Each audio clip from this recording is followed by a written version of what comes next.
langsung kepada Bapak Ibu, kita sama-sama membuka firman Tuhan di 2 Timotius 4, kita baca ya sama-sama, semua buka Alkitab ya, agar supaya kita membaca, kita bisa mendengar, dan kita merenungkan, dan kita melakukan.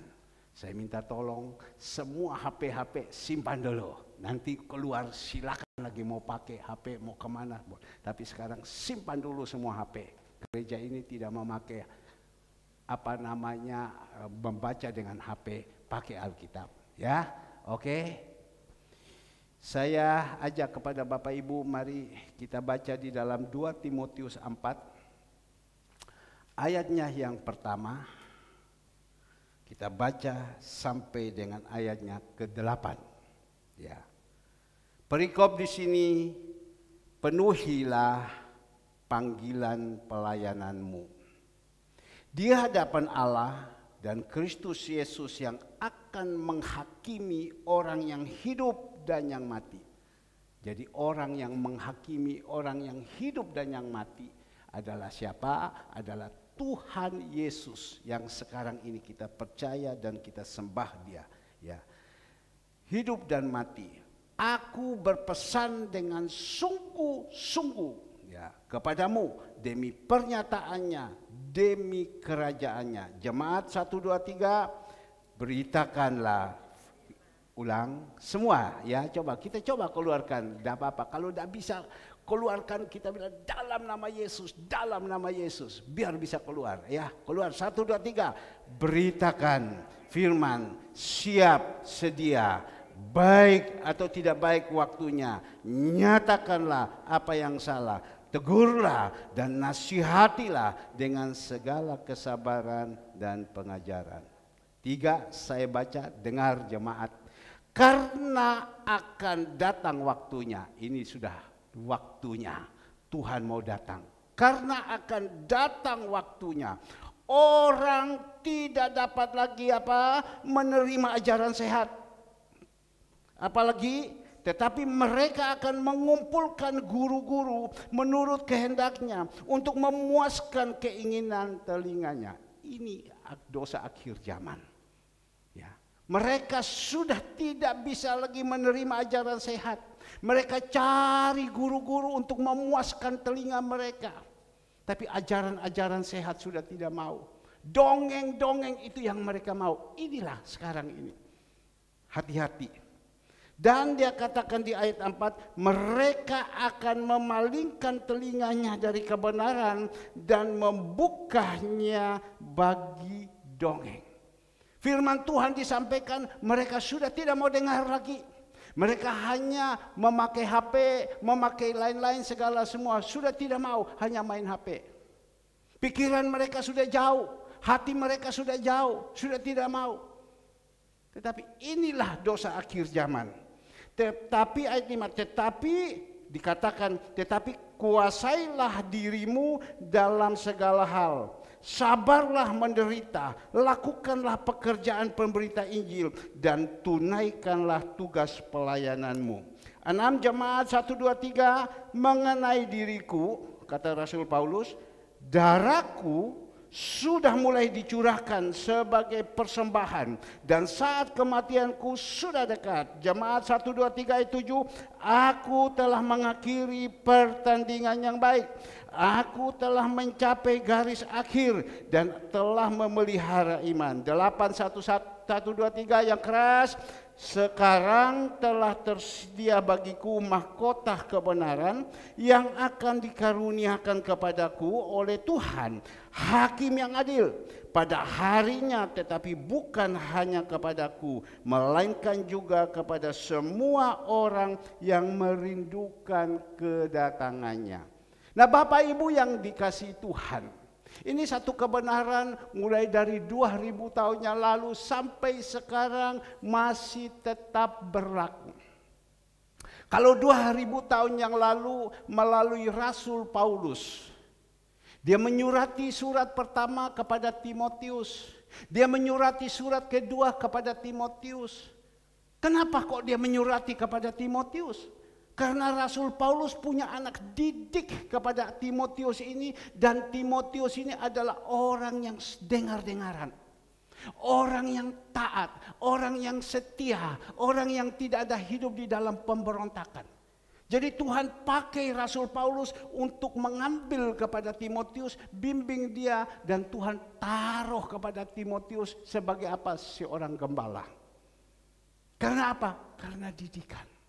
Memang dari kecil, neneknya dari Timotius senantiasa didik kepada Timotius ini. Neneknya, mamanya juga, atau orang tuanya, didik kepada Timotius. Jadi pertumbuhan rohaninya terus dengan jasmaninya terus sama. Rohaninya lebih tinggi, terus pertumbuhan. Dan saat itu dia ketemu dengan seorang hamba Tuhan. Siapa hamba Tuhan ini? Adalah Rasul Paulus.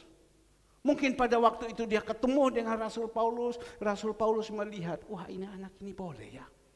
Ya, penundukan dirinya ada, punya ketaatan ada, punya sopan santun ada, pengertian firman Tuhan itu ada, segala semua.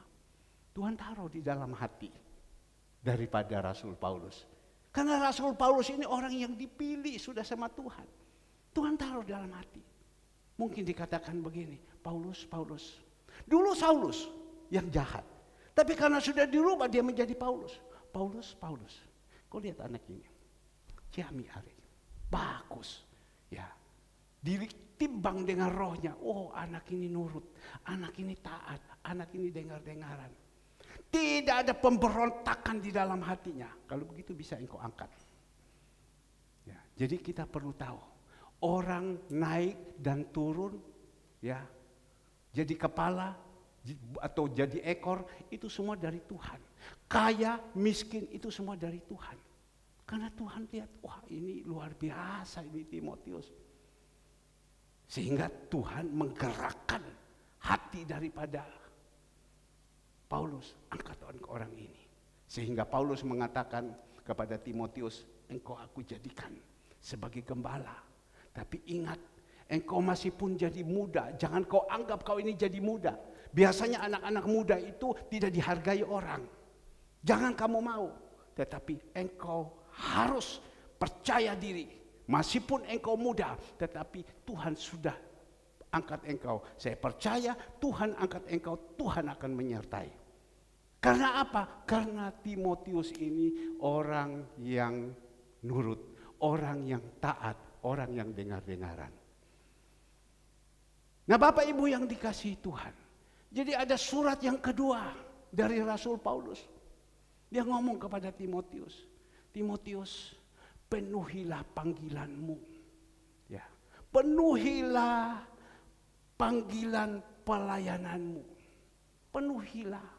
Ada orang yang dipanggil, ayo sama-sama pergi pelayanan, enggak mau. Ayo pergi yuk pelayanan, kita pergi di Kembang Kuning, enggak mau. Sampai kemarin Ibu Andreas bilang, pusing saya, dia bilang. Sekarang kok begini, tidak seperti dulu. Kalau kita bilang, ayo kita pergi pelayanan, siap. Sekarang enggak mau, hanya tertawa lari. Kenapa kok macam begini ya? Langsung dijawab sendiri sama Ibu Andreas, iya Pak, ini akhir zaman Pak. Ini akhir zaman, saya bilang benar. Ini akhir zaman. Loh Pak, dulu ini mereka ini adalah orang-orang yang tiang-tiangnya gereja Pak. Kalau pelayanan oke. Tapi sekarang kenapa ya kok macam begini? Saya bilang ini dosa akhir zaman. Nah Bapak Ibu yang dikasihi Tuhan. Tetapi pagi hari ini Rasul Paulus berkata kepada Timotius, penuhilah panggilan pelayananmu. Tuhan sudah panggil, ayo penuhilah, jangan lari. Tapi kalau engkau mau lari, Tuhan gantikan orang lain. Penuhilah. Kalau kau lari, Tuhan pakai orang lain. Tapi kalau kau lari, Tuhan tidak pakai kamu lagi. Kita ingat beberapa waktu yang lalu, Tuhan panggil Yunus. Yunus sini, kamu pergi ke Niniwe sana. Itu di Niniwe sana itu orang-orang kaya yang tidak bertobat. Ayo pergi, beritakan, beritakan. Yunus tidak mau, lari dia. Tapi karena Tuhan sudah suruh, Tuhan kejar terus. Sampai dia sembunyi di bawah tank top kapal. Artinya di bawah kapal, di bawah itu ada tempat balasnya air itu. Namanya tank top. Dia sembunyi di situ, Tuhan kejar dia. Tuhan izinkan dia supaya dia harus masuk di perut ikan. Tapi kadang orang sampai seperti itu baru mau. Baru Yunus mau. Sampai 3 hari 3 malam baru dulu. Dia ada perut ikan baru Yunus mau. Itu kan manusia. Itu kan karakter. Sekali lagi, itu kan manusia. Kalau tidak menerima didikan, tidak menerima ajaran, tidak mau. Tapi harus dikejar dulu sama Tuhan, dikejar dulu sama Tuhan, baru mau. Saya dulu dipanggil, lari saya. Tidak mau. Saya mau jadi pengusaha kok. Tidak mau. Tapi Tuhan bilang, ayo ikut aku. Dari perut ibumu saya sudah pilih engkau. Ada 8 saudara saya. Yang lain tidak. Saya pilih engkau. Tidak mau. Saya mau jadi pengusaha. Tapi kan nanti saya akan topang pekerjaan Tuhan, cek sombonge. Saya akan topang pekerjaan cek sombonge. Tuhan bilang, aku udah butuh duitmu, aku butuh kamu. Tidak mau. Tuhan izinkan saya dikejar terus, dikejar terus, dikejar. Sampai titik terakhir. Sampai titik terakhir saya sudah tidak berdaya lagi. Ya Tuhan, hands up. Ngerti hands up? Angkat tangan. Waktu saya bilang hands up, Tuhan turun tangan. Kadang seperti itu. Kenapa? Karena Tuhan sayang kepada kita. Kadang kita tidak mau. Ya. Saya percaya Bapak Ibu yang dikasih Tuhan semua di sini mau. Tetapi saya ini tidak mau. Tapi waktu Tuhan izinkan, aduh cek susah nih. Sampai kemarin dulu Casey adakan dia sumbang untuk susu. Waktu dia hasil kerjanya dia sumbang untuk susu. Loh, kamu kok sumbang susu? Dia bilang, iya Pak, dulu saya ingat waktu saya kecil mau beli susu katanya, saya tahu sampai tidak punya uang mau beli susu. Tapi untung namanya si orang ibu, mama berusaha. Ya, saya sebagai bapak ya sudah saya bilang kalau tidak ada susu tidak usah terlalu repot lah, kasih ASI. Ya, kalau tidak bisa lagi kasih apa? Air tajin kan bisa. Zaman dulu nenek moyang kita itu air tajin, ya, tapi orang pakai susu asli. Tapi dia bilang saya ingat, saya pada waktu kecil mau minum susu saja susah. Jadi sekarang saya ingat, dari hasil uang saya tak sumbang untuk beli susu. Kemarin ada kekurangan juga. Saya ngomong kepada saudara Andre, kurang itu susu, ayo beli. Sudah, dia beli, dia gojek, dia kirim. Ya, beli. Ya. Karena apa? Mamanya Kesia ini ngomong, Nyok, kamu lihat Nyok. Ini zaman dulu waktu dia masih kecil, dia minum susu klim. Susu klim. Susu klim dulu impor dari Malaysia. 1 black itu 2,5 kilo. Dan mamanya ngomong, kamu lihat Nyok, ini bot black dah susu klim. Mama masih simpan sampai sekarang, sisa 2. Yang lain sudah karat semua. Ini kamu yang minum begitu banyak. Dia ingat, saya bilang, ayo beli susu. Langsung, dorang beli, dorang gojek sendiri. Nah Bapak Ibu yang dikasihi Tuhan, penuhilah panggilan ini. Ada yang dipanggil Tuhan menjadi hamba Tuhan full time. Ada yang dipanggil menjadi part time. Panggilannya kita menjadi berkat. Panggilan kita menjadi bendahara. Macam-macam panggilan. Kita jadi guru. Tetapi kita juga bisa menjadi berkat. Kita menjadi pengusaha, kita juga bisa menjadi berkat. Kita sekarang juga jualan makanan, sekarang kita juga bisa menjadi berkat. Penuhi panggilan semua. Itu adalah pelayanan. Dan disinilah Rasul Paulus berkata, kepada Timotius di dalam ayat pertama. Di hadapan Allah, tolong dikeluarkan, di hadapan Allah dan Kristus Yesus yang akan menghakimi orang yang hidup dan yang mati. Kita perlu tahu dulu Bapak Ibu yang dikasihi Tuhan. Yang menghakimi kita di dalam dunia yang hidup ini, yang menghakimi kita di dalam dunia kematian, yaitu siapa?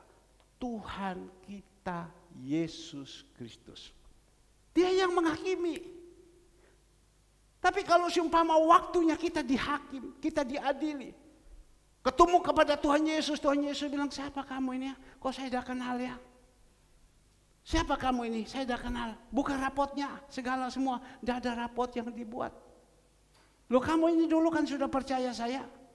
Sekarang kamu kok tidak percaya lagi, kamu kok sudah jauh. Dipanggil apa? Waktu sedang diadili. Malaikat, lemparkan dia ke dalam situ.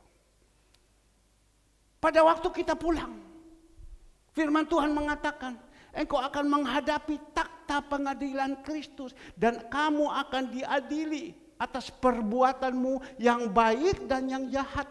Di dalam Korintus kan diadili. Tuhan mengadili kita. Kemarin saya bicara dengan Pak Yuli. Mohon maaf, waktu saya menghadap dengan Pak Yuli, saya ngomong sama dia, dia datang antar istrinya mau pergi ke Kembang Kuning. Pak Yuli, kok sekarang kurus sekali ya? Iya Pak, wes aku tak saya tak pasrah. Saya pasrah aja. Yang penting nanti saya tutup mata di dunia, saya buka mata di atas, mata masih bisa lihat yang terang. Itu yang paling penting. Jangan sampai saya tutup mata di dunia, saya buka mata di atas gelap. Apa arti itu? Iblis. Dia ngomong, "Dah apa-apa Pak, saya dapat emper-emper saja, dah apa-apa Pak." Maksudnya perbuatannya sedikit.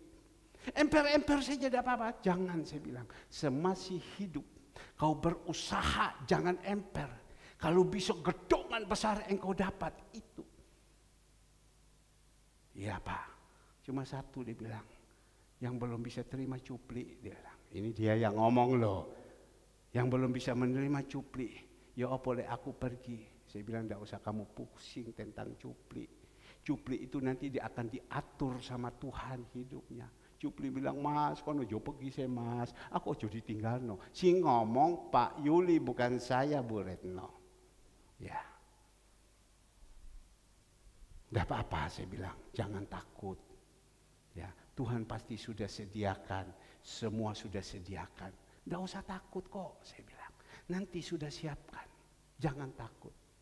Bahkan saya bocor sedikit. Ya sudahlah, saya bilang, kalau tidak suruh cupli ada di sini aja, makin urus di dalam. Kan begitu aja kata sepusi. Ya apa anakku, yang penting dia tidak bandel, ya tidak apa-apa. Dia pergi kerja, pulang, diatur lagi, kembali tidak apa-apa. Untuk apa Tuhan memberikan tempat yang begini besar? Betul kan? Ya, tidak usah takut. Iya Pak, terima kasih Pak.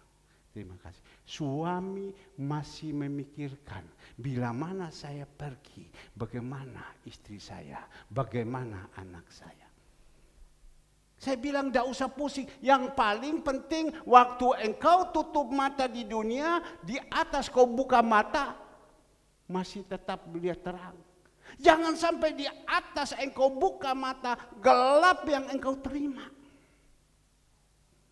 Ini satu nasihat, ini satu teguran untuk kita. Ini juga untuk menyadarkan. Kadang orang sudah tidak berpikir lagi di dalam akhiratnya. Tapi dia katakan di sini, ini dikatakan di hadapan Allah dan Kristus Yesus yang akan menghakimi orang yang hidup dan yang mati. Aku berpesan, kata Rasul Paulus kepada siapa? Kepada Timotius, kepadamu dengan sungguh-sungguh. Ada kata 2 kali, sungguh-sungguh. Aku berpesan kepada kamu Timotius dengan sungguh-sungguh. Orang sungguh aja sekali. Ya. Tapi kenapa kok harus sungguh-sungguh itu 2 kali, berarti itu sangat penting. Sungguh-sungguh kepadamu demi pernyataannya dan demi kerajaannya. Berarti pesan ini berarti sangat penting, sungguh-sungguh. Pesan apa, Pak? Kita baca di dalam ayatnya yang kedua. Beritakanlah firman, siap sedialah, baik atau tidak baik waktunya. Nyatakanlah apa yang salah, tegurlah dan nasihatilah dengan apa? Kesabaran dan pengajaran.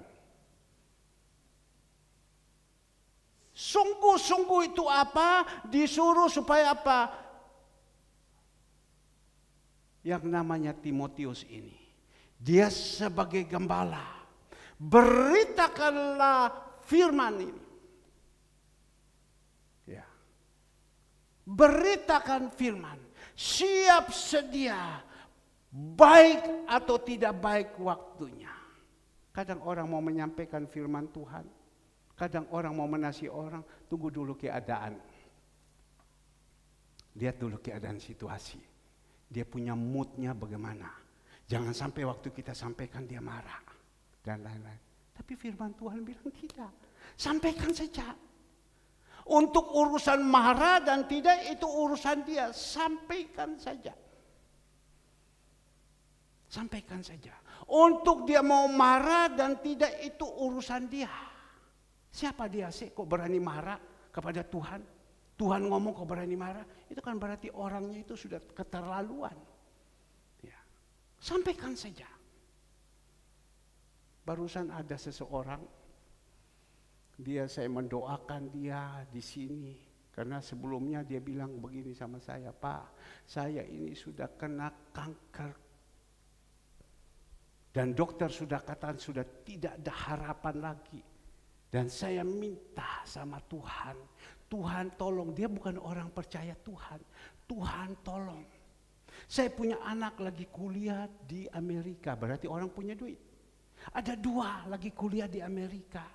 Tolong Tuhan, istri saya lah masih muda. Jangan sampai kau ambil saya. Saya punya perusahaan masih besar, masih sedang berjalan. Tolong jangan ambil, tolong Tuhan. Ya. Dan 1, kedua nanti engkau suruh apa saja kepada saya dan saya lakukan. Ya, ini berani nasar. Engkau suruh apa saja sama saya lakukan. Dan saat itu saya doakan dia nangis. Dia bilang suruh apa saja lakukan. Kan dia yang ngomong suruh apa saja saya lakukan. Persis saya doakan sama dia ada di belakang. Saya geret sama dia. Tuhan bilang geret, bawa masuk ke gereja. Waktu masuk di gereja dia lihat. Dia bilang, Pak ini cincin Pak. Saya dikasih oleh teman saya. Dia bilang ini cincin saya kasihkan kamu. Kamu tolong bangunkan gereja ini. Bangunkan gereja ini gini. Saya bangun Pak. Hebat saya bilang kayak gitu. Ya sudah. Gimana Pak waktu masuk di sini? Apa yang bisa saya buat? Wah kadang orang itu ya osoro ya. Di muka hamba Tuhan, apa yang bisa saya buat? Saya pikir-pikir ini orang, saya coba renung-renungkan. Persis dia ngomong di muka handycam ini, di muka Tustel ini. Dan juga komputer. Saya bilang kalau kau mau buat betul, oh ya betul. Bahkan dia masuk di kamar mandi, dia cuci muka, dia minta tisu, dia lap semua di muka, betul. Ini, minta tipe apa? Saya langsung panggil Andre, saya kan tidak ngerti. Minta tipe apa? Komputer minta tipe apa? Andre memang lagi berdoa, minta tipe-tipe ini. Pak, ini yang dikasih. Oh ya, oke. Baik. Mana nomor rekeningnya? Saya bilang haleluya. Tuhan itu baik. Memakai kirim burung gagak untuk datang. Tapi apa yang terjadi Bapak Ibu? Sudah begitu besok, lusa, lain lusa. Janji lagi mengatakan, Pak saya pasti kasih. Saya takut. Karena Tuhan sudah tolong sama saya. Saya takut sama Bapak. Karena waktu itu saya doa dia berapa kali, dia nangis terus. Saya takut, dia bilang, saya pasti lakukan itu. Ya, minggu pertama. Oh ya, minggu kedua. Dia telepon lagi. Pak, nanti hari Sabtu Pak. Saya tidak berani Pak, saya takut Pak. Saya harus. Apa yang terjadi? Tidak ada. Ketiga. Pada waktu itu saya ngomong sama saudara Alek. Alek tanya, Om, ini handycam kok belum datang? Ya saya bilang orangnya ya sudah lari, tidak gini. Tapi ya Om harus tahu, kalau ada orang salah, Om harus tegur. Harus tegur. Gak usah takut, harus tegur. Kalau Om tahu dia salah, Om tidak tegur sama dia, itu Om yang bertanggung jawab sama Tuhan. Tapi kalau Om sudah tegur sama dia, bicara sama dia, dia tidak mau, ya sudah selesai, tanggung jawab itu dia. Betul juga ya. Saat itu selesai mandi, saya angkat telepon. Saya bel 1 kali tidak diangkat, saya bel 2 kali tidak diangkat. Oh Tuhan tidak angkat. Saya WA, tanya bagaimana gini-gini. Dan sampai sekarang tidak jawab. Tidak jawab. Ya sudah. Dikatakan di sini, kalau ada orang salah kita berbicara. Yang penting kita sudah sampaikan firman Tuhan, sudah sampaikan kebenaran firman Tuhan. Dia mau apa tidak itu urusan dia. Baik tidak baik kita sampaikan. Seperti pagi hari ini. Saya tidak tahu Bapak Ibu, kami semua yang punya masalah apa. Tapi kebenaran ini, dia pedang bermata dua. Dia tunjuk kepada Bapak, Ibu. Dia tunjuk dulu pertama kepada saya yang menyampaikan. Jadi saya menyampaikan, saya mendapatkan teguran juga. Beritakan.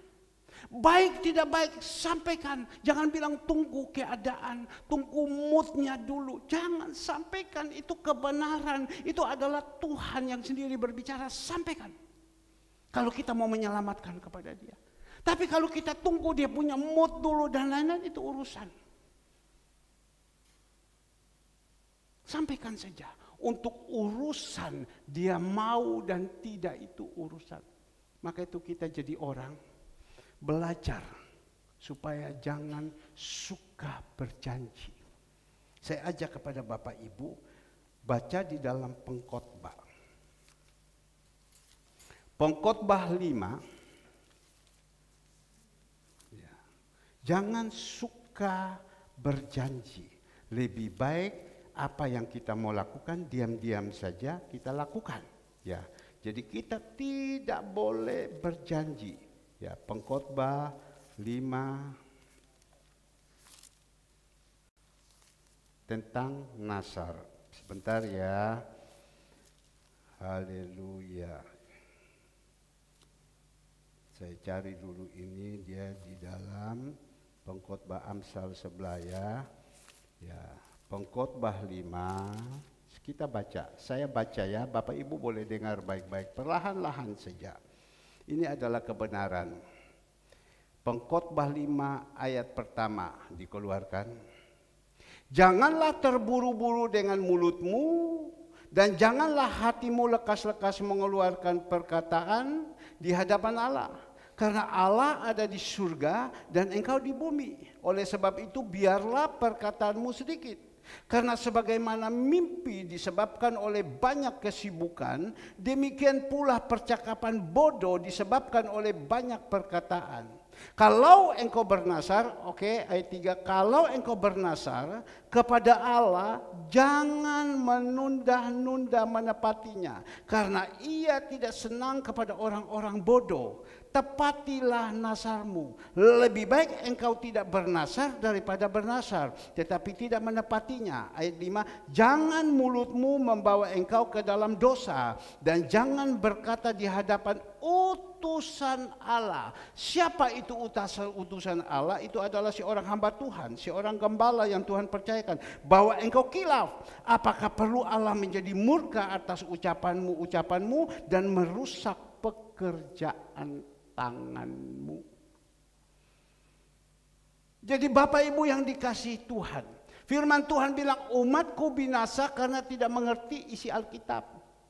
Kita tidak mengerti, kita berani seenaknya mulut itu kita keluarkan, seenaknya kita keluarkan, bernasar, tetapi kita tidak lakukan.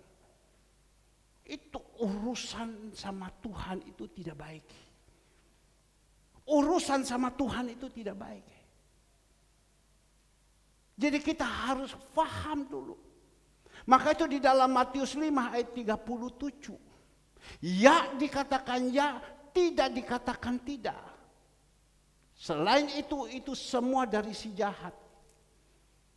Bapak Ibu yang dikasihi Tuhan, Tuhan pesankan kepada kita pada hari ini, hamba-hamba Tuhan, sampaikan semua firman Tuhan.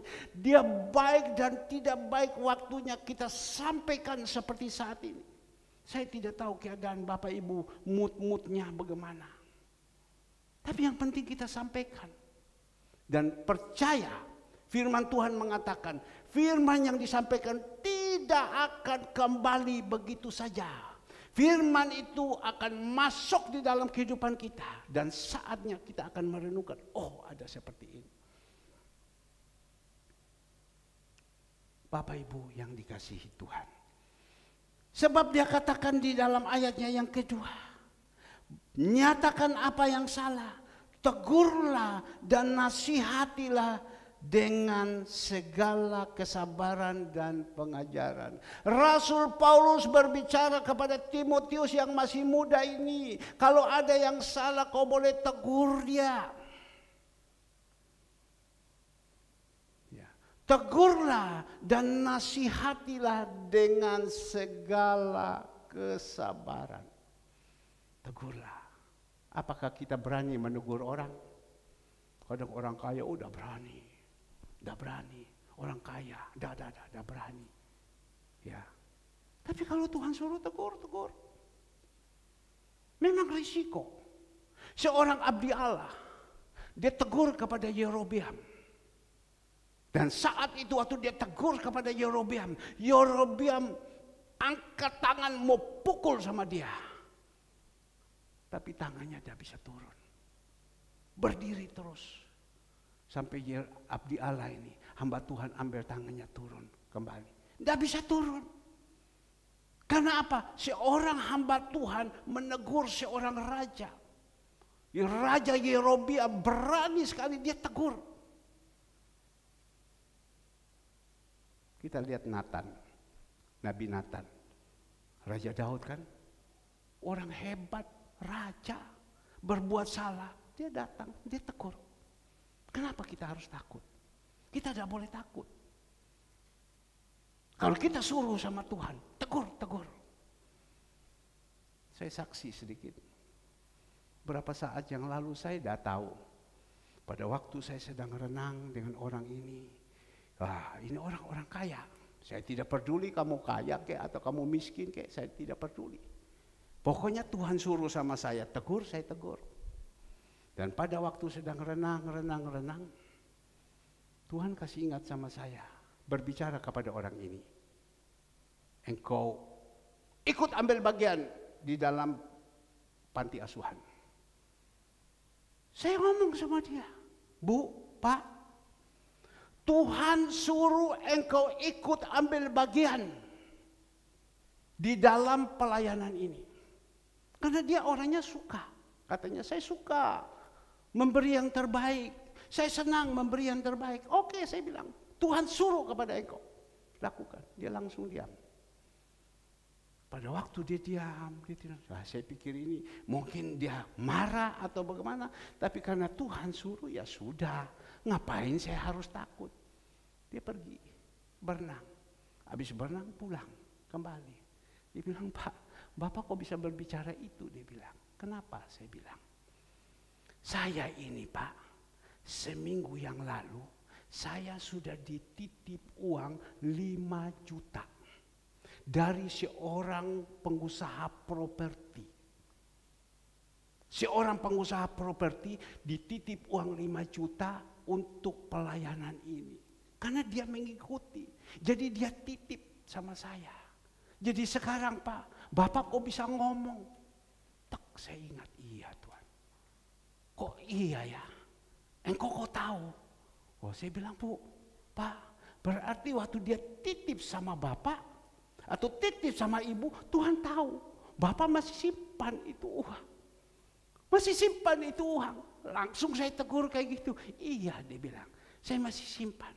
Kadang kita tidak tahu Tuhan sudah titip kepada kita, kita simpan itu uang. Kita simpan itu uang. Tuhan sudah titip loh sama kamu.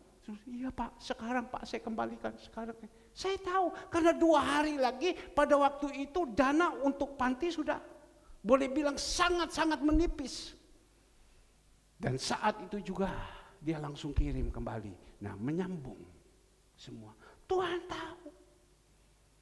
Jadi kita jadi seorang hamba Tuhan berani menegur, salah, benar kita ngomong. Yang penting itu kita tahu itu Tuhan yang suruh.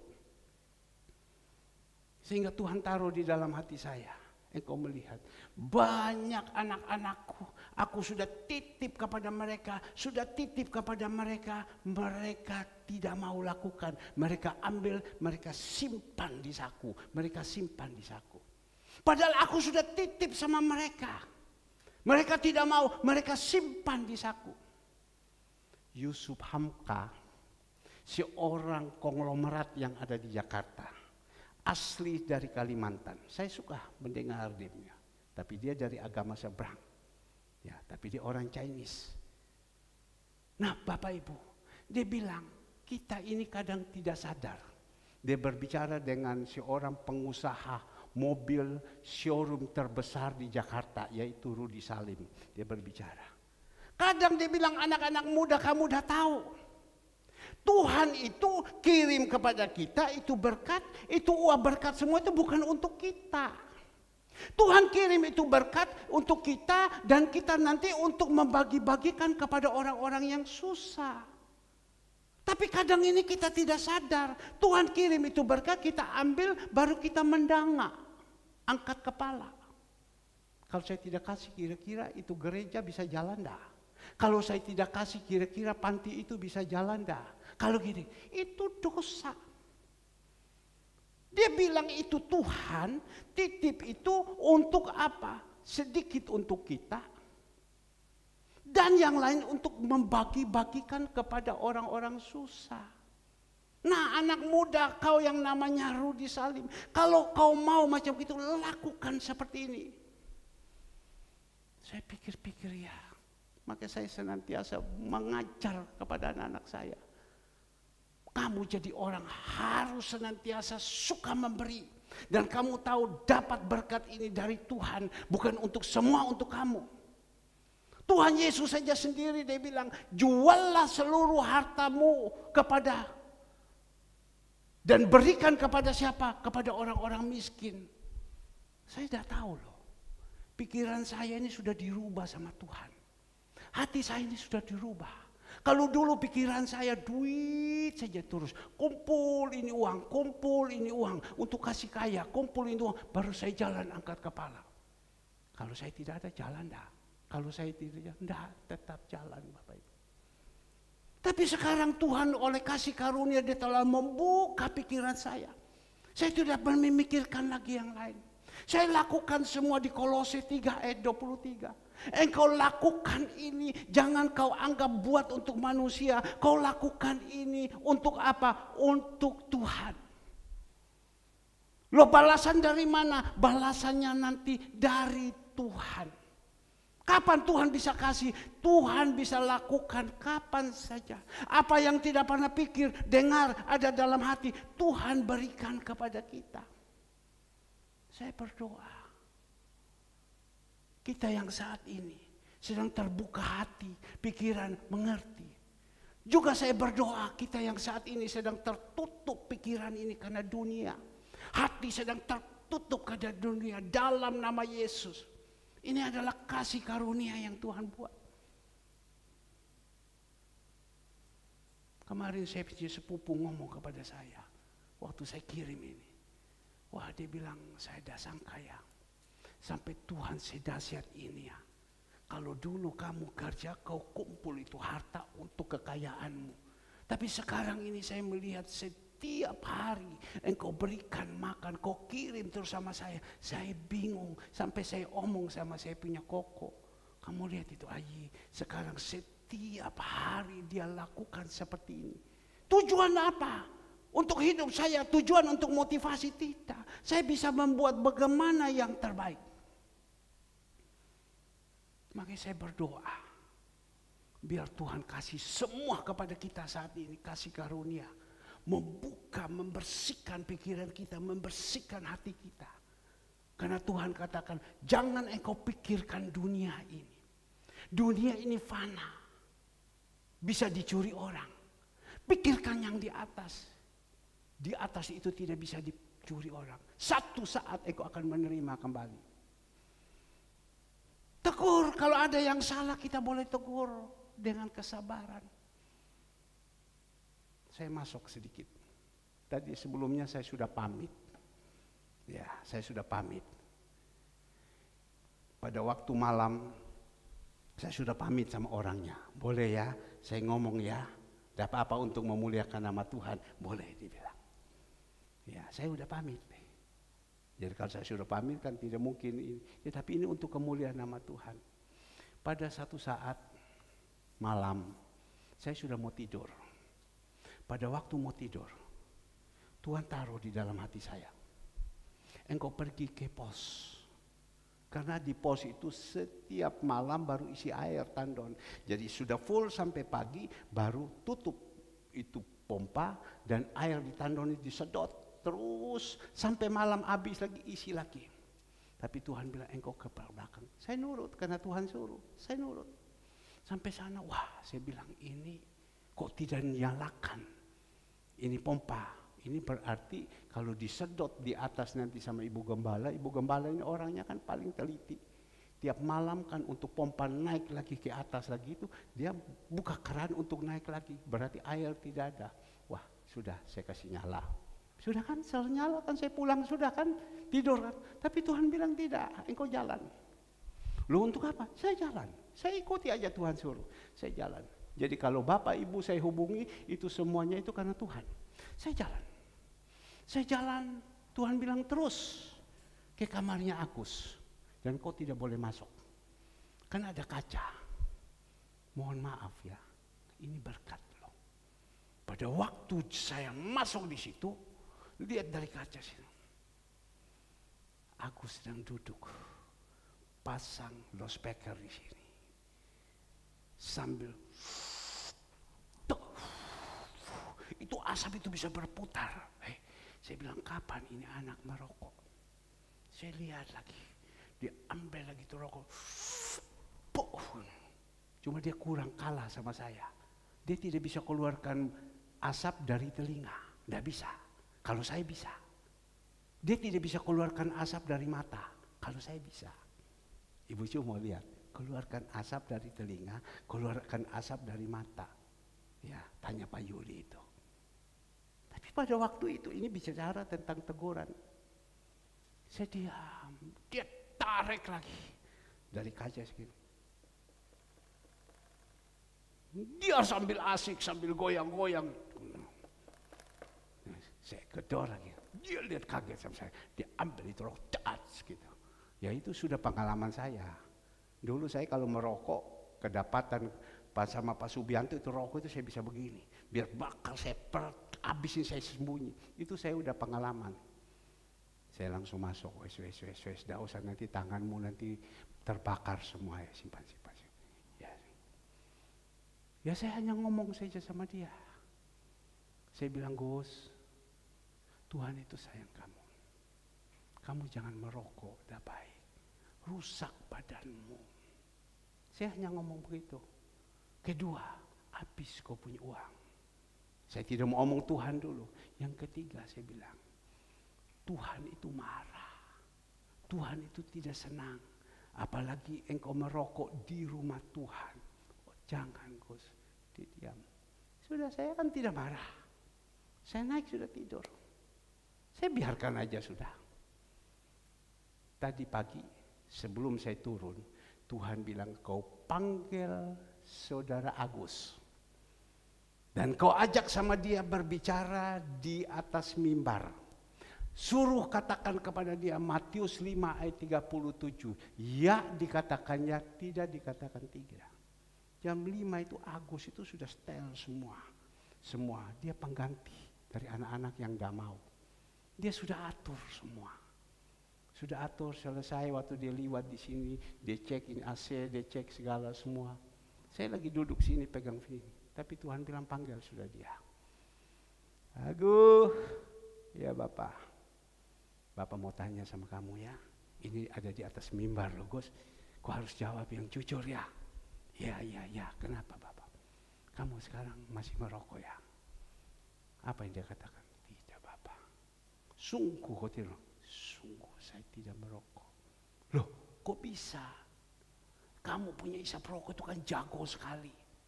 Cara tariknya asap itu bisa berputar. Kamu jago sekali. Iya. Kamu sudah berapa lama merokok? Baru 2 hari merokok. Tapi udah jago kayak macam begitu. Saya lihat kamu itu madat sekali cara tariknya. Iya. Sekarang kau sudah lepas. Iya lepas. Kenapa? Saya malu. Kalau malu saja untuk apa? Yang kedua dia bilang saya takut. Saya takut. Kau takut apa?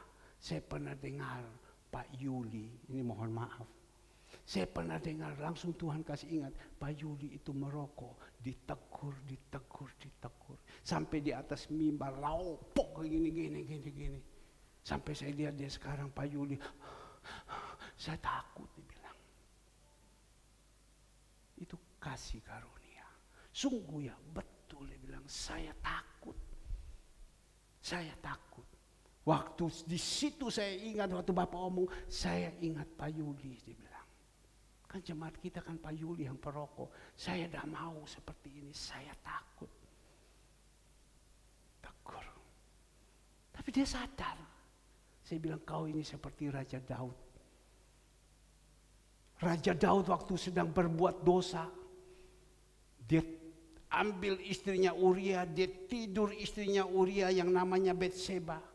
Seorang Nabi Nathan datang menegur dia. Dan dia bilang, tidak, saya takut. Ampun saya, seorang hamba Tuhan, ampun. Itu adalah orang yang telah menerima kasih karunia Tuhan. Orang yang mempunyai kemurahan hati. Saya takut. Nah Bapak Ibu yang dikasih Tuhan. Maka itu firman Tuhan bilang, kau tegur dengan dia. Dengan sabar. Ada satu lagi saya saksi. Tapi saya sudah minta izin. Dia bilang, tidak apa-apa. Dia bilang, telanjangi saja. Telanjangi saja biar iblis yang malu. Dia bilang. Beberapa waktu yang lalu saya tidak sebut namanya orang ini. Tidak tahu, tidak ada angin, tidak ada ini. Anak ini yang begini luar biasa. Luar biasa anaknya. Dia bisa kepahitan sama saya. Dia kepahitan, tapi waktu dia kepahitan saya kerosok, kok anak ini kok punya kepahitan. Kenapa kok bisa kepahitan? Pada waktu dia kepahitan segala semua saya diam saja. Saya cuma masuk pelan-pelan, saya bawa dalam doa. Jadi dia waktu itu kepahitan. Nah satu saat waktu dia kepahitan, waktu dia sedang kepahitan dia di rumah tidak suka bicara. Dia diam saja. Jadi kepahitan sama hamba Tuhan, di rumah dia diam saja, tidak suka bicara, diam saja terus. Itu iblis sedang ikat sama dia. Dan pada satu saat orang tua, nah ini orang tua luar biasa. Tahu orang tua ini tahu dia ada kepahitan. Orang tua ini panggil sama dia. Kamu kepahitan sama Pak Hermannya? Tidak Pak, kau jujur. Kepahitannya. Dia bilang iya. Kenapa kepahitan? Tidak tahu. Bla bla bla. Jadi dia punya orang tua ini omong begini. Engkau satu kepahitan dengan hamba Tuhan. Urusanmu itu repot. Kedua engkau kepahitan sama hamba Tuhan. Dia sudah melakukan sama engkau yang begitu baik segala semua. Kenapa bukan kau ingat dia punya kebaikan? Kenapa kau kepahitan sama dia? Dan saat itu juga Bapak Ibu, dia sadar. Tapi sebelumnya, dia cerita, dia telanjangi semua ini iblis. Dia bilang pada waktu itu saya sedang kepahitan sama Pak Herman. Wah luar biasa, saya tidak sadar bahwa saya ini kepahitan. Tiba-tiba hari Kamis, waktu Pak Herman naik di atas mimbar, dia melihat Tuhan omong sama dia. Kau lihat dia itu, dia sudah capek. Aku kasih tugas sama dia begitu banyak. Belum urus jemaat, urus kerjaan-kerjaan, pekerjaan yang begitu berat, urusan panti. Kenapa bukan engkau dukung lagi dia? Kenapa kau tidak semangatkan dia lagi? Tapi kau kepahitan sama dia. Dia sadar, iya ya. Itu Roh Kudus sendiri yang tegur ya. Iya ya, kenapa kau saya harus lakukan begini ya? Kau lihat dia capek kan?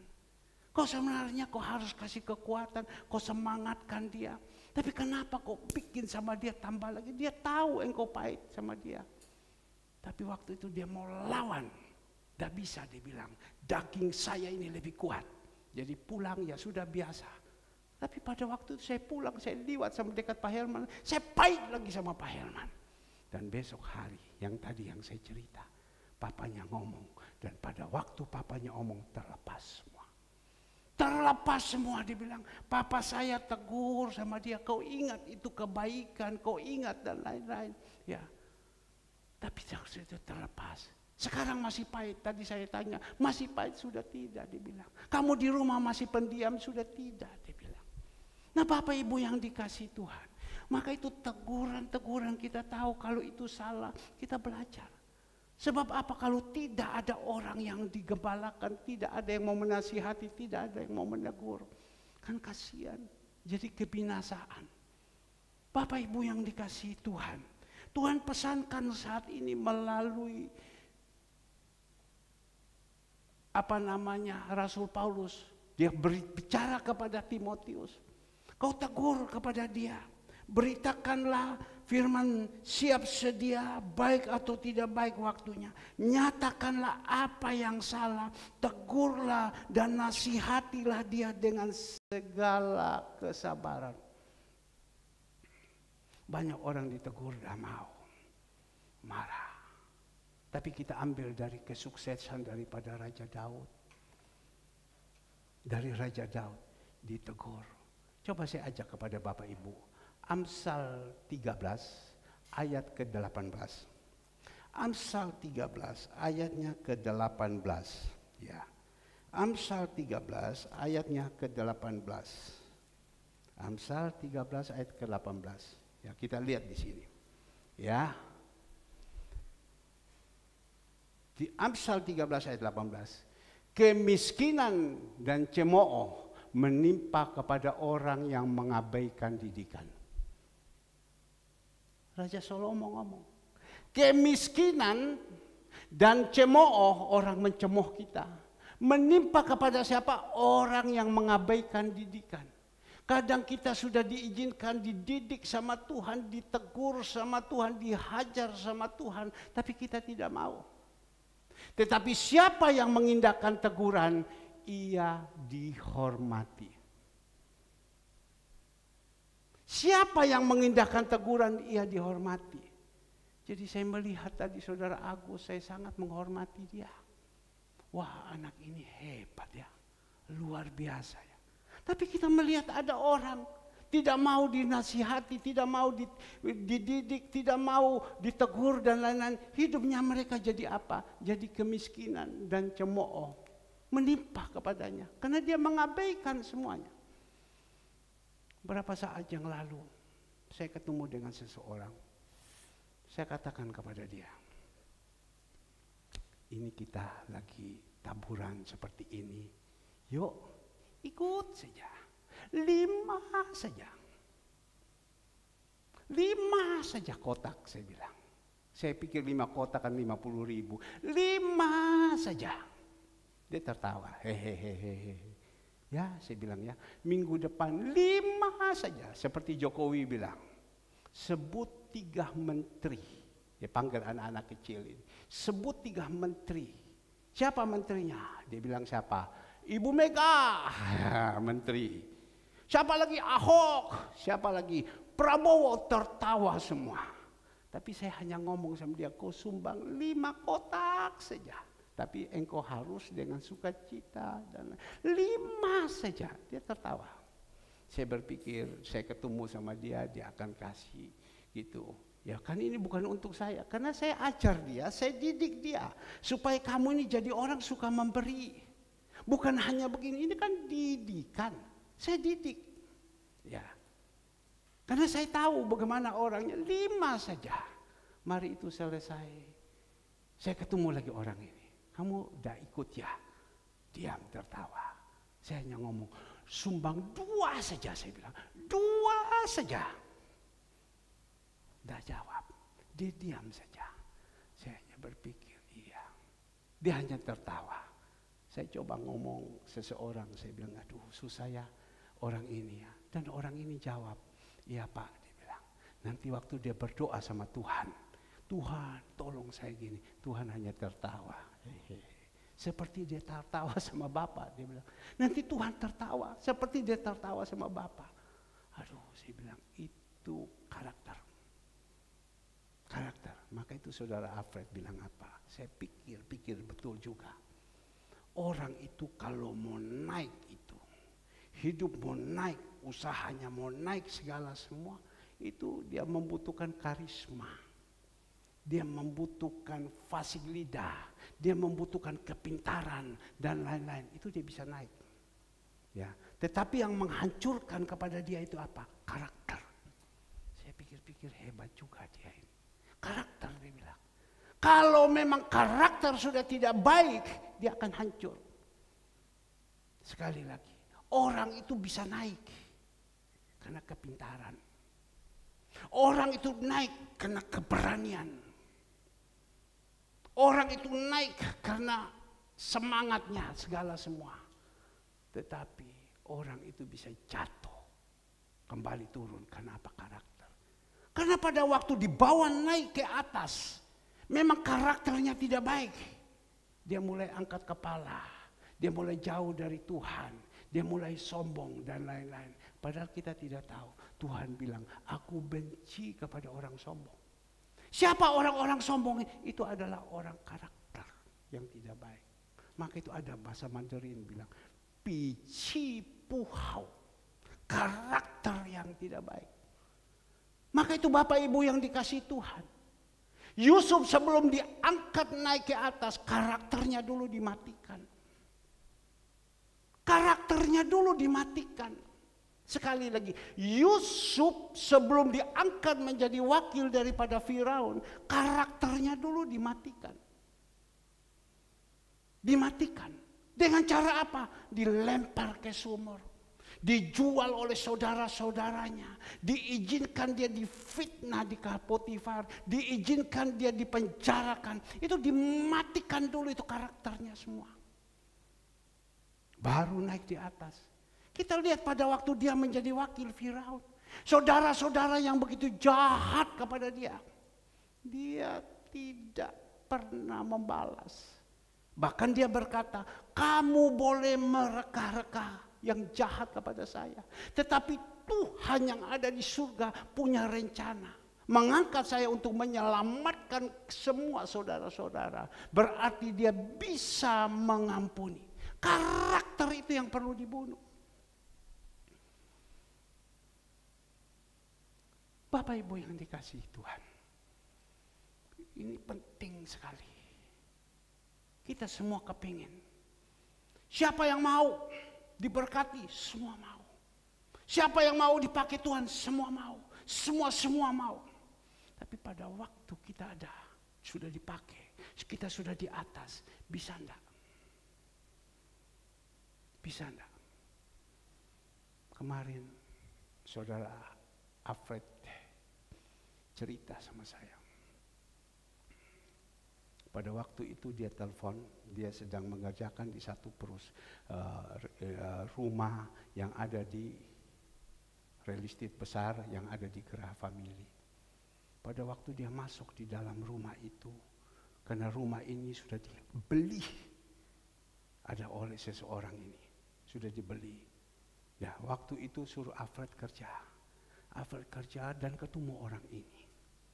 Ketemu orang ini, kok logatnya, kok ikut seperti Pak Herman logatnya. Ya, jadi berarti logat orang timur sana. Sudah selesai. Ini kan memang mereka udah bangkrut, sudah habis. Dan pada waktu itu namanya di muka saya Alfred telepon, Ci, Saya sudah ketemu kepada si ini, namanya ini. Waktu dia bilang namanya ini, langsung saya tangkap, selesai. Loh, nama ini, saya bilang, perempuan? Iya. Oh ya. Suaminya ini, oh suaminya ada, sudah ada ini. Loh, kenapa? Ini rumah yang dibeli sama orang ini. Habis semua, sudah habis semua. Oh ya, memang yang laki itu karakternya tidak baik. Istrinya baik. Waduh om, baik sekali orangnya ini. Tapi suaminya makete betul-betul. Jadi diizinkan habis semua. Saya coba kontak. Tapi saya bilang sama Alfred, jangan engkau kasih tahu kau kenal saya. Nanti kau bilang engkau kenal saya, dia malu. Karena orang saya kalau bangkrut itu kan malu. Jangan kau kasih tahu. Ya, diam-diam saja. Nah, apa yang terjadi? Di situ habis semua. Saya coba cek, katanya sudah 2 kali orang ini bangkrut. Karena apa? Belum wayanya dia ada di atas. Tapi dia ada di atas, dia dengan karakter yang seperti macam begini. Itu adalah kekejian bagi Tuhan. Tuhan turun sama dia. Mazmur 73 ayat 18-19. Tuhan bilang orang ini ku taruh dia di atas. 1 kali dia jatuh, tikam kepala habis. Karena apa? Karakter. Maka itu sebelum kita diangkat naik, karakternya itu dulu harus dimatikan. Nah Bapak Ibu yang dikasihi Tuhan, kita akan lanjut di dalam kebenaran firman Tuhan ini. Apa yang dikatakan? Sabar, ya. Nyatakanlah apa yang salah, tegurlah dan nasihati dengan kesabaran dan pengajaran. Sabar itu buah-buah roh. Kita dulu manusia yang tidak sabar. Saya percaya kalau kita ketemu Tuhan Yesus. Tuhan Yesus sudah ada di dalam kehidupan kita. Ada buah-buah roh. Galatia 5 ayat 21-22. Buah-buah roh itu sabar. Rasul Paulus berbicara kepada Timotius. Kamu harus sabar. Untuk menyampaikan, menasihati mereka harus sabar. Jangan emosi, kalau sabar percuma, tidak ada gunanya. Saya ingat tadi satu kebenaran firman Tuhan. Mana HP saya? Suara gembala. Saya lihat, iya betul juga ya. Kesabaran ini penting sekali. Ya, kalau kita bisa sabar, itu satu anugerah yang Tuhan berikan kepada kita. Kesabaran, ya ini ada, saya baca ya. Suara gembala. Minggu tanggal 27 Maret, kesabaran berbuahkan kesuksesan dan kemuliaan. Sekali lagi, kesabaran berbuahkan kesuksesan dan kemuliaan. Orang yang sabar melebihi seorang pahlawan. Orang yang menguasai dirinya melebihi orang yang merebut kota. Amsal 16 ayat 32. Bagaimana kita bisa sabar? Kalau ada Yesus dalam hidup kita. Maka itu melalui Amsal Salomo dia katakan, orang yang sabar melebihi seorang pahlawan. Orang yang menguasai dirinya melebihi orang yang merebut kota. Ya. Orang yang berjiwa besar memiliki 2 hati. 1 hati menangis dan 1 hati bersabar. Dengan kesabaran maka kesuksesan dan kemuliaan akan dapat diraihnya. Sabar. Memang kita ini jadi orang ini Bapak Ibu harus sabar.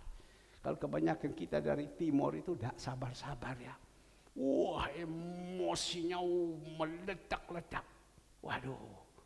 Tapi Bapak Ibu, anak-anakku, kalau kalian mau sukses, belajar jadi orang sabar. Ya, kadang kita itu Tuhan ajarkan. Kau berbuatlah yang baik. Kalau kau bisa berbuat yang baik, tapi orang tidak bisa menerima, orang berbuat kepada kamu yang jahat, ya sudah ada apa-apa. Mana kita sudah berbuat, orang ini tidak berterima kasih, saya tidak butuh orang berbuat baik kepada saya. Ada berapa banyak orang tidak suka kita berbuat baik. Kadang kita berbuat baik, sudah lakukan, berbuat baik itu udah gampang loh. Tapi Tuhan ajarkan, jangan jemu-jemu berbuat baik. Berbuatlah baik kepada siapa? Sesama seiman. Kita memberikan makan kepada orang, menolong orang lemah, segala semua. Itu adalah berbuat baik. Tapi kadang kita berbuat baik itu udah enak loh. Baik kalau dia berterima kasih.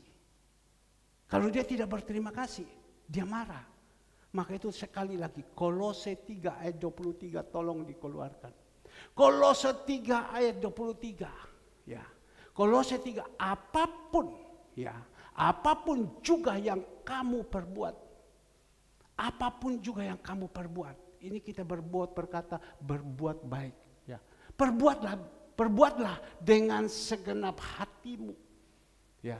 Jangan punya motivasi, jangan punya pikiran-pikiran yang lain. Mencari keuntungan, berbuatlah dengan segenap hatimu. Seperti untuk Tuhan dan bukan untuk manusia. Ini firman. Jadi saya bilang iya ya.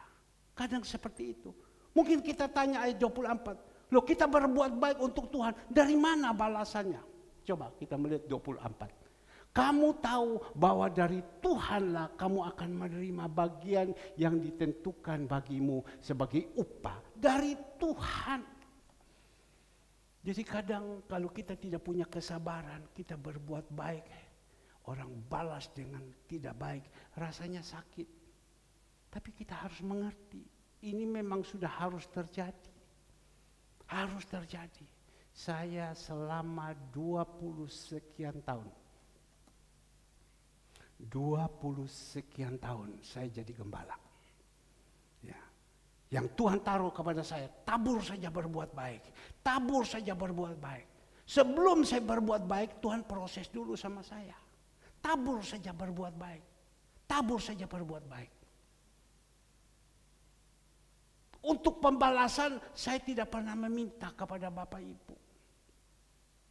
Tapi pembalasan itu datang daripada Tuhan. Sekarang Tuhan taruh lagi sama saya naik rating satu lagi. Berbuat baik untuk yatim. Ini kalau mindset tidak dirubah sama Tuhan. Hati kita tidak dirubah sama Tuhan, tidak mau. Kita mau dapat apa? Kita mau dapat apa? Tidak mau loh. Saya kemarin di WA oleh seseorang. Itu bukan gampang. Saya kan punya grup. Grup Suara Gembala. Jadi saya kirim ini semua tidak punya pikiran yang danda. Tidak punya pikiran yang danda. Saya punya tujuan untuk memuliakan nama Tuhan. Saya tidak punya pemikiran cari donatur, cari siapa. Tapi tiba-tiba ada seseorang kemarin, dia WA sama saya. Saya minta saudara Alex, sini kamu baca. Ya, dia WA sama saya. Ya, ini orangnya. Orang luar. Ya, apa dia tulis ini? Yang keras. Kenapa kamu kirim pelayanan kasih terus-terus, untuk apa? Gereja kasih pengobatan gratis tiap bulannya di klinik sendiri. Dia pikir saya mau minta sumbangan. Dan dia tulis di sini, kenapa kamu kirim pelayanan kasih terus-terus? Untuk apa? Dia pikir saya mau minta dana. Untuk apa? Saya dengar macam begitu. Kalau saya tidak sabar, saya pasti marah. Saya udah tidak mau lagi. Ya. Dia bilang, ingat, gereja itu kasih pengobatan gratis. Tiap bulan, bukan kasih makan, macam begini. Ini kan gereja-gereja tua kan macam begitu. Ya, mereka pengobatan. Dan saya taruh di dalam hati saya. Saya tidak mau balas dengan WA, saya balas dengan telepon. Namanya Hong. Saya kirim ini sama kamu karena kamu masuk di dalam grup saya. Kalau saya tidak kirim ini grup Suara Gembala, kau akan tanya terus sama saya. Dia tahu nama kecil. Kamu kok tidak kirim Suara Gembala ini? Ada apa? Kamu sakit kah? Dan lain-lain. Ya. Jadi saya masukkan kamu di dalam grup ini. Tapi saya juga masukkan ini pelayanan. Jadi kalau kau tanya untuk apa, tidak ada apa-apa. Cuma saya mau kasih tahu, ini loh seperti orang macam begini. Oh, tidak ada apa-apa? Tidak lah, saya bilang. Saya langsung sekak sama dia. Saya tidak minta-minta. Saya lakukan ini. Semua ini karena Tuhan yang suruh. Secara manusia kita lakukan macam begini kan tidak enak. Ada orang punya pemikiran yang positif, ada orang yang punya pemikiran negatif. Ini tertekan batin loh. Tapi saya tidak peduli. Ini kan saya buat yang baik. Saya peduli kau mau dengar, kau mau tidak. Tapi Bapak Ibu yang dikasih Tuhan, ada orang seperti gini. Tapi gimana? Kita sakit apa tidak? Kita harus sabar. Tuhan Yesus sudah kasih contoh. Selama 3,5 tahun di dalam pelayanan, banyak orang mengatakan salibkan dia Yesus, salibkan dia Yesus. Padahal Yesus datang ke dunia untuk menyelamatkan kita. Bukan orang berterima kasih lagi. Tapi dia salibkan Yesus, salibkan Yesus. Lepaskan Barabas. Tuhan Yesus disamakan dengan Barabas. Sakit Tuhan Yesus. Tapi karena Tuhan Yesus ngerti, dia tidak pernah marah. Dia belajar sabar. Justru orang sabar itu membawa dalam kesuksesan. Nah Bapak Ibu yang dikasih Tuhan, belajar. Maka itu Rasul Paulus katakan kepada Timotius, kamu harus menyampaikan dengan sabar. Dan ada pengajaran-pengajaran, ini adalah kebenaran firman Tuhan. Di dalam pengajaran-pengajaran yang ada, kita harus punya kesabaran. Bagaimana kita bisa sabar? Kalau roh Tuhan tidak ada kepada kita. Kita harus minta roh Tuhan ada sama kita. Kalau kita ada roh Tuhan, bagaimana cara roh Tuhan ada sama kita? Kita harus senantiasa melekat sama Tuhan. Mendekatkan diri sama Tuhan. Itu pasti roh Tuhan ada hidup kita. Pagi hari. Orang yang dekat kepada Tuhan, dia berseru kepada Tuhan, Tuhan akan menjawab.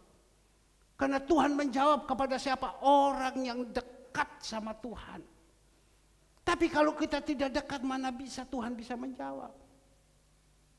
Kalau Cicu contoh, dengan anaknya Yang, kan dekat sama Cicu. Saya lihat Cicu ini paling sayang sama Yang. Cicu paling sayang sama Gun. Cicu paling sayang sama Leoni. Di antara semua. Ya. Tapi pasti ada di antara satu yang dekat. Kalau dekat, minta apa aja Cicu, tidak ada pun Cicu usaha karena dekat. Tapi kalau tidak dekat, Cicu bilang pusing kepala saya. Setiap hari kau datang ganggu mama, kau minta uang terus sama mama, pusing saya. Tapi kalau dekat, lain. Betul ya? Sama juga Tuhan. Dia bilang Tuhan itu dekat kepada siapa orang yang berseru kepada dia. Maka itu kita ini harus berusaha dekat sama Tuhan. Lanjut kita melihat. Di dalam ayatnya ketiga. Karena akan datang waktunya orang tidak dapat lagi menerima ajaran sehat. Sekali lagi. Karena akan datang waktunya. Waktu apa? Ini hari-hari yang sudah sangat dekat. Ini waktunya. Orang sudah dalam waktu begini, ini banyak sudah jauh daripada Tuhan. Maka itu Tuhan izinkan kesusahan-kesusahan. Belanda sekarang, Tuhan sudah ngomong. Waktu tanda-tanda Tuhan mau datang, perang di mana-mana, perang di mana-mana. Kemarin saya sudah kirim, Belanda aja mau cari minyak goreng susah. Belanda mau cari minyak goreng susah. Mau cari tepung susah, untuk gandum susah, semua susah. Coba kita bayangkan. Apalagi Indonesia minyak susah. Kemarin Ibu Gembala bikin PY. Wah, Fon. Bikin PY loh Ibu Gembala kemarin. Kau coba ini, enak mana dengan Ivon bikin dia. Saya bilang ya enak Ivon lebih tipis ya wes, tidak apa-apa. Saya belajar lagi. Ya. Minyak minyak susah. Semua pada naik. Kemarin saya sudah kirim, saya tidak tahu itu hoax apa tidak. April minyak Pertamax 16.000 per liter. Saya tidak tahu. Berarti kan tambah susah. Kalau memang naik, tapi saya percaya pasti naik karena perang ini terus jalan, perang terus jalan. Akan naik. Kalau sudah naik kan susah. Loh susah jangan kita lari dong daripada Tuhan. Susah itu kita datang tersungkur di bawah kaki Tuhan. Tuhan tolong. Tuhan tolong. Jangan kita lari. Maka itu di dalam gereja itu diadakan doa pagi setiap hari. Selama seminggu ada Selasa, ada Jumat, hari Sabtu, Rabu tatap muka. Tujuannya apa? Untuk supaya kita datang berdoa sama Tuhan. Dan kita dapat firman Tuhan yang memberikan kekuatan kepada kita. Bukan susah itu kita lari. Kalau kita lari susah. Ya, ini rohnya sudah mati. Ketemu masalah. Bukan kita mengampuni. Kita ambil pisau, kita kejar sama dia, kita bunuh. Karena tidak tahan. Sekarang susah ini yang Tuhan minta kita datang tersungkur di bawah kaki Tuhan. Tuhan kuatkan saya, mampukan saya tidak kuat Tuhan menghadapi ini. Karena hari-hari terakhir ini Tuhan izinkan, bukan lari Bapak Ibu. Nanti ada firman lanjut. Bukan lari Bapak Ibu, tidak. Kita harus datang. Ayo, yang kasih mula-mula dulu, yang semangat, ayo. Bapak Ibu bisa mendapatkan kasih, bisa kembali lagi, roh bisa kembali, itu kasih karunia. Maka itu berusaha, tekun kembali. Seperti tadi Saudara Agus. Itu dia bisa lepas itu kasih karunia. Seperti tadi yang saya saksi juga. Dia punya kepahitan dengan hamba Tuhan. Dia bisa lepas itu kasih karunia. Dia katakan, saya waktu kepahitan, saya di rumah dah tenang. Saya tidak pernah mau ngomong, saya diam terus. Saya tanya sama dia, sekarang masih? Oh sudah enggak. Saya udah lompat-lompat. Itu kasih karunia. Mendapat nasihat, mendapat teguran. Langsung terlepas. Nah saat ini kita juga jangan sampai kita putus hubungan dengan Tuhan. Kalau nyamuk itu putus hubungan karena autan. Tapi kalau sekali kita putus sama Tuhan, oh bahaya. Akhir zaman ini. Coba saya ajak kepada Bapak Ibu. Tadi waktu saya renungkan ini, Tuhan taruh di dalam hati saya. 1 Timotius 5. 1 Timotius.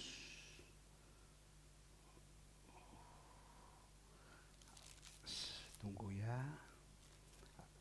2 Timotius 3.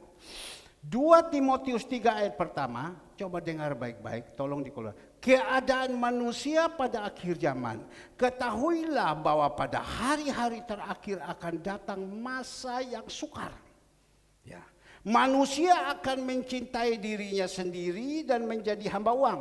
Mereka akan membual, menyombongkan diri. Mereka akan menjadi pemfitnah. Mereka akan berontak terhadap orang-orang tua dan tidak tahu berterima kasih, tidak memperdulikan agama.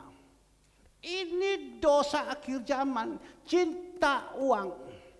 Uang itu tidak pernah habis Bapak Ibu. Disyukuri saja ada berapa, disyukuri saja. Disyukuri saja ada berapa Bapak Ibu. Kalau kita tidak bisa mensyukuri susah, disyukuri saja. Ini tapi sekarang dosa akhir zaman seperti ini. Kalau kita sudah tidak mau lagi, hati kita boleh di gereja, kita boleh beribadah padahal hatinya jauh. Tuhan bilang jauh mereka. Nah, coba ini ayat kita melihat. Ayat 5. Secara lahiriah mereka menjalankan ibadah mereka, tetapi pada hakikatnya mereka memungkiri kekuatannya. Jauhilah mereka. Ada di gereja, nyanyi HP itu jalan terus. Orang ada di gereja nyanyi-nyanyi dong. Karena Tuhan berkata, Tuhan bertakhta di atas pujian. Kebenaran firman itu memang kadang tidak mengenakan. Dia mengajarkan yang sehat-sehat. Tapi zaman sekarang orang sudah tidak mau. Cari dongeng-dongeng.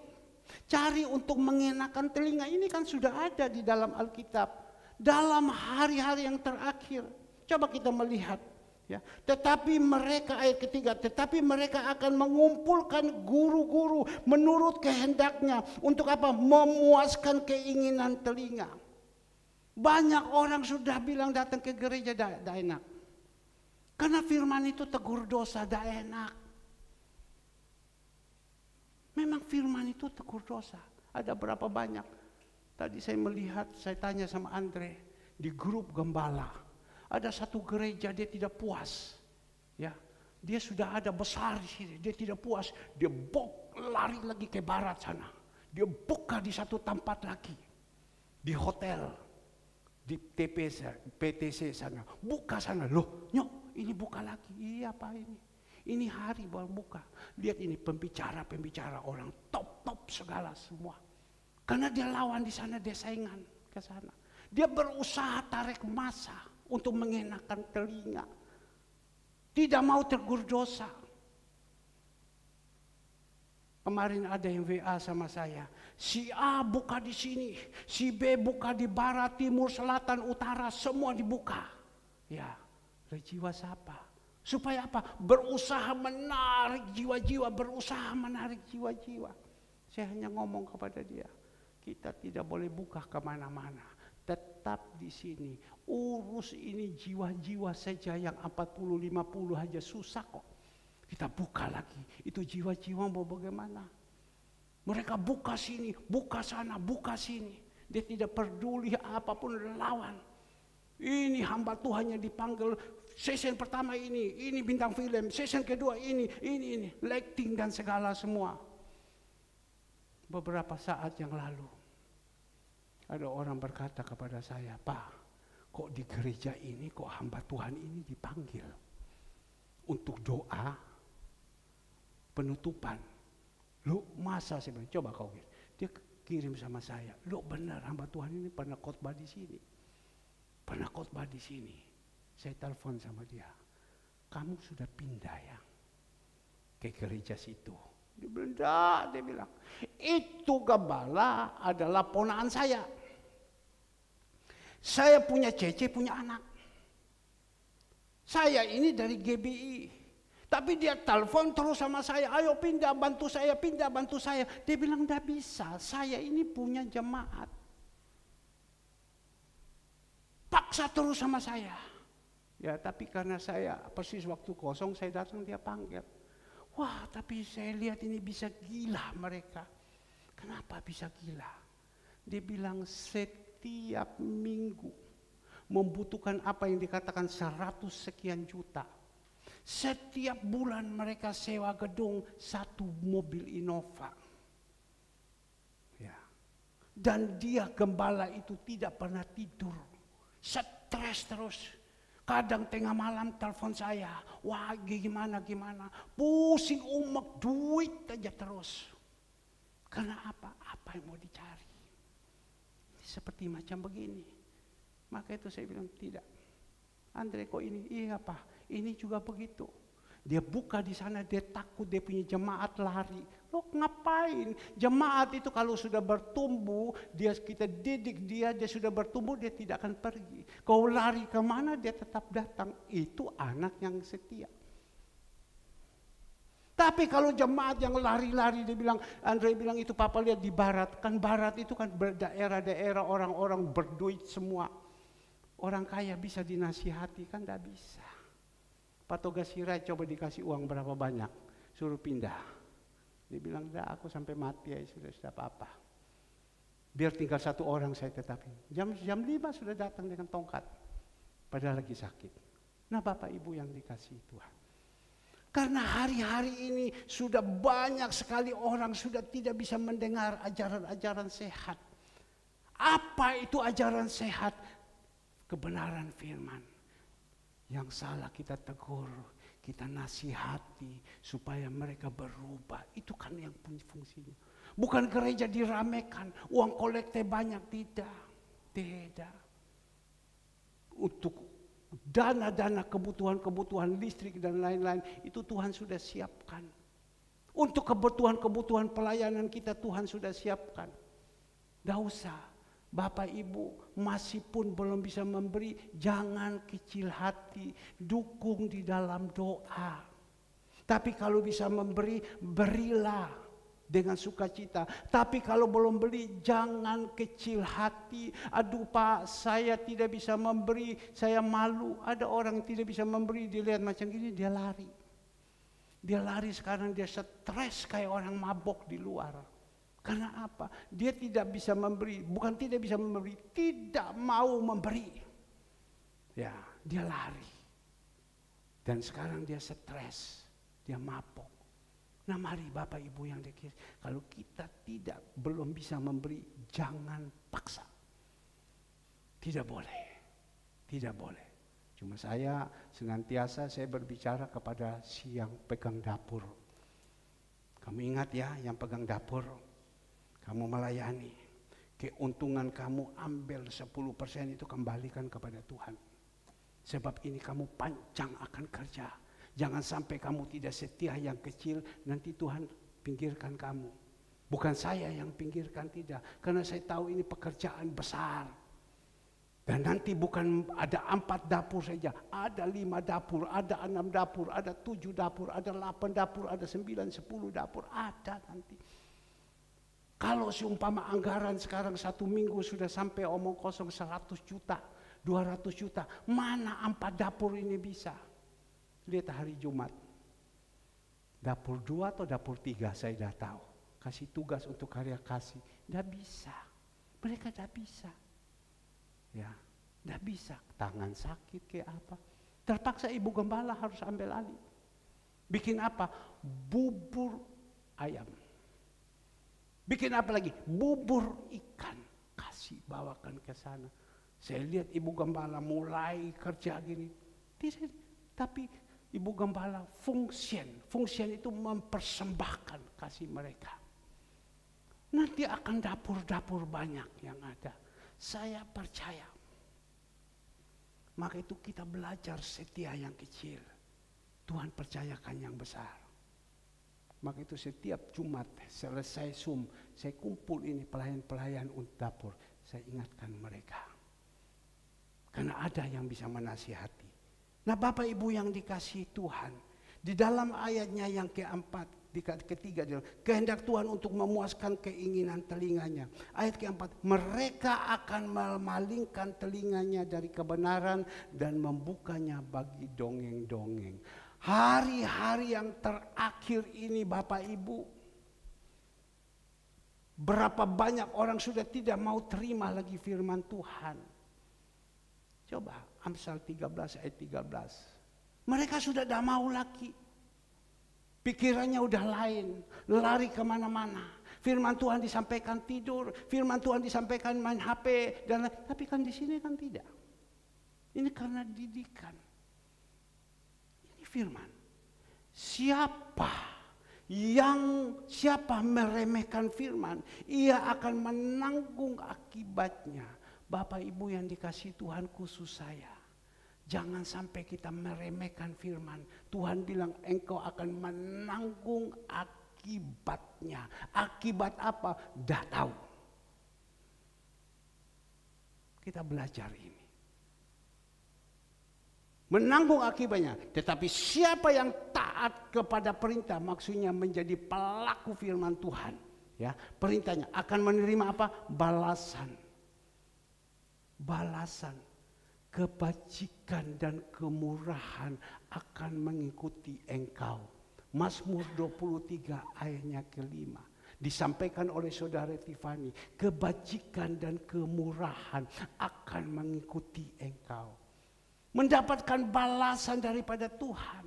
Maka itu kita dengar firman Tuhan, kita renungkan baik-baik, kita lakukan dalam kehidupan ini. Seperti tadi yang contoh sabar. Ya. Kadang kita berbuat yang baik, segala semua orang tidak bisa terima. Wah, secara manusia, loh ini kan pengorbanan saya lakukan ini, tapi kenapa macam kan sakit. Tapi Tuhan bilang tidak, sabar. Lu ada kuat, Roh Kudus aku berikan kekuatan. Roh Kudus berikan kekuatan. Sabar. Itu kebenaran firman. Dan kita melihat lagi, saya akan percepatkan. Dikatakan di dalam ayat kelima. Tetapi kuasailah dirimu dalam segala hal. Sabarlah menderita. Lakukanlah pekerjaan pemberita Injil. Dan tunaikanlah tugas pelayananmu. Rasul Paulus mengatakan, tetapi kuasailah dirimu dalam segala hal. Sabar lagi kita lihat dalam penderita. Memang seorang gembala itu banyak menderita. Seperti tadi dikatakan, anak muda ini, dia punya kepahitan. Tuhan tahu. Tuhan kasih tahu, kau lihat dia naik ini di mimbar. Dia kan sudah capek. Banyak menderita yang harus dia pikul. Banyak beban yang harus dia pikul. Kenapa kau musuh lagi sama dia? Kenapa kau pahit lagi sama dia? Iya ya, sadar dia. Ditambah lagi dengan orang tua mengatakan, kamu lihat dia sudah berbuat baik. Kenapa kau lupa? Kita jadi manusia, coba jangan orang sudah berbuat baik kepada kita, kita balik. Itu tidak boleh. Saat itu dia menerima kasih karunia, dia sadar langsung. Dia sadar langsung. Maka itu dikatakan Rasul Paulus kepada Timotius, si orang gembala. Tetapi kuasailah dirimu dalam segala hal. Sabarlah dalam menderita, lakukanlah pekerjaan pemberita Injil. Dan tunaikan tugas pelayananmu. Sampaikan terus seperti kemarin.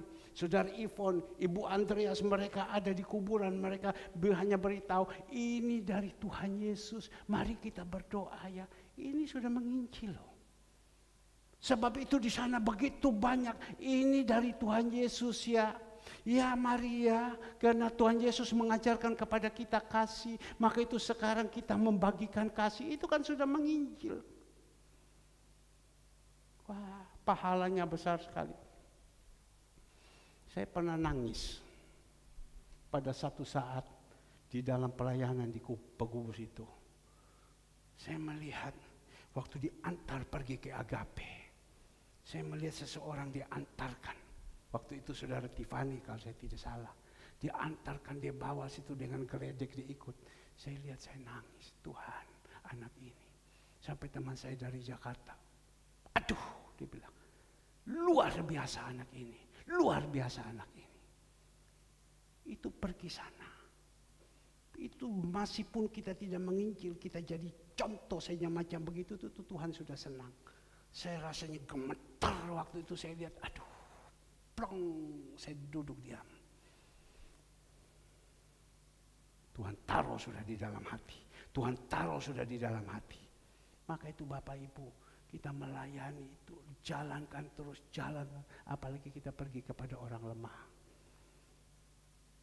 Bapak Ibu yang dikasihi Tuhan, yang sudah terakhir-akhir kita lihat dikatakan, kuasailah dirimu dalam segala hal, sabarlah dalam menderita, lakukanlah pekerjaan pemberita Injil, dan tunaikan tugas pelayananmu. Selesaikan sudah, bayar tunai, selesaikan sudah, ini pelayanan kita. Lanjut kita melihat yang terakhir, apa yang dikatakan di dalam ayat 6. Mengenai diriku, kata Rasul Paulus, darahku sudah mulai dicurahkan sebagai persembahan, dan saat kematianku sudah dekat, kata Rasul Paulus. Aku telah mengakhiri pertandingan yang baik, aku telah mencapai garis akhir, dan aku telah memelihara iman.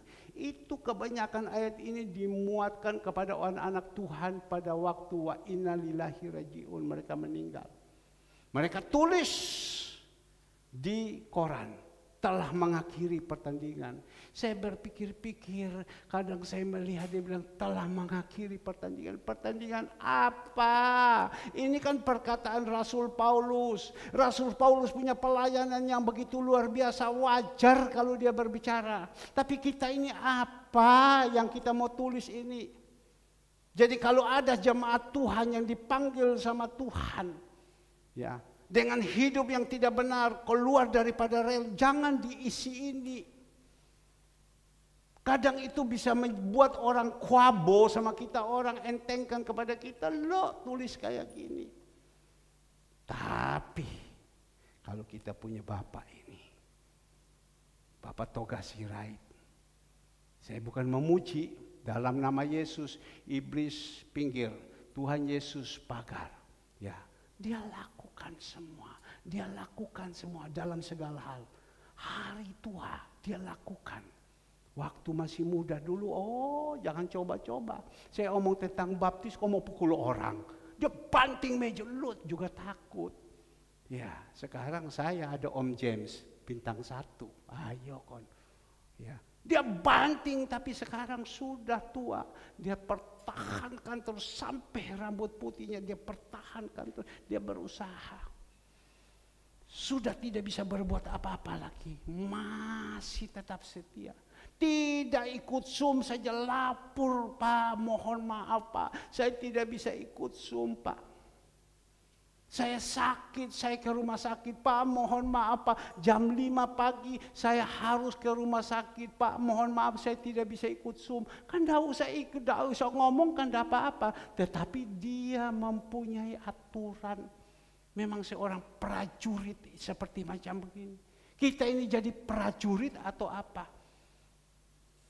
Maka ini pantas kalau ditulis itu. Ya, pantas. Dan nanti kita akan tulis, kalau Tuhan ketemu, panggil sama Bapak Toga Sirait, kita tulis, aku telah mengakhiri pertandingan yang baik. Aku telah mencapai garis akhir dan aku telah memelihara iman. Dia punya iman. Sakit loh ini. Ini lagi flu tulang, lagi vertigo keras. Dia usaha jalan kaki. Dia usaha jalan kaki dari Sepat ke sini. Cicu, ayo Cicu. 2 hari Tuhan taruh di dalam hati saya untuk menghubungi Cicu. Cuma saya lupa Cicu. Dari mimbar sekarang saya berbicara. Ayo Cicu. Cicu ini orang dulu paling semangat. Ayo Cicu. Biasa Cicu kalau mau perjamuan kudus saja. Wah ini sekarang wes lawan Cicu. Lawan Cicu. Cicu ini orang dulu paling luar biasa, tapi saya lihat sekarang lemah. Apa sudah umur, kalah sama Ibu Ripa. Cicu ini kalau main badminton, masih kena. Ya, Ibu Ripa ini kalau jalan sudah gini loh, dipegang kayak gini. Lihat dia masih kuat terus. Ayo Cicu. Sore saya ketemu lagi. Nanti sore pembicara dari Jakarta. Nanti dia akan berbicara, kita tidak tahu dia mau omong apa. Ayo Cicu, semangat Cicu. 2 hari saya cari sama Cicu. Bukan cari, saya disuruh telepon. 2 hari saya disuruh telepon. Tapi waktu mau telepon, iblis ganggu juga saya. Tapi hari ini saya diingatkan, 2 hari. Ya, baik ya, saya rasa sudah sekiannya. Sebentar sore saya minta ketemu Cicu lagi ya. Ayo Cicu. Zoom itu Cicu harus rajin. Seperti dulu. Wah dulu itu Cicu itu luar biasa. Seperti Pak Karto. Komik jadi orang. Sekali Yesus tetap Yesus. Jangan kita kasih kosong itu. 0 Cicu. Sumpah Cicu. Betul tak Cicu ya? Ya jangan sampai seperti satu dulu. Ini kesaksian. Orang ini saya tegur dia, saya nasihati dia, bukan jemaat. Orang ini saya tegur dia, saya nasihati dia. Dia cuek, kadang tidak mau terima telepon. Tapi baru-baru ini, dia telepon sama saya, dia nangis. Pak, minta tolong Pak. Istriku sekarang ada di ICU. Sudah 3 kali masuk rumah sakit. Saya bilang, sudah 1 bulan yang lalu saya cari kamu. Kau tidak pernah mau telepon, terima telepon saya. Pak, dia bilang, istriku sekarang ada di rumah sakit, sudah 3 kali masuk. Sekarang ini ada ventilator masuk, nangis, tolong Pak dalam doa. Saya cari dia tidak mau, tapi dia datang cari saya. Saya doa sama dia, habis saya doa sama dia, dan besok hari ventilatornya terlepas. Bukan saya yang hebat, tetapi Tuhan ingatkan dia. Ya. Kadang kita manusia, tunggu dulu diizinkan. Tapi ini bukan untuk jemaat kita, untuk di luar. Tunggu diizinkan dulu masuk ICU, baru kita mau. Jangan, tidak enak. Dia bilang uang saya sudah habis kui pe teo, bukan kui pe cing, kui pe teo sudah ratusan juta. 3 kali keluar masuk. Tuhan Yesus memberkati.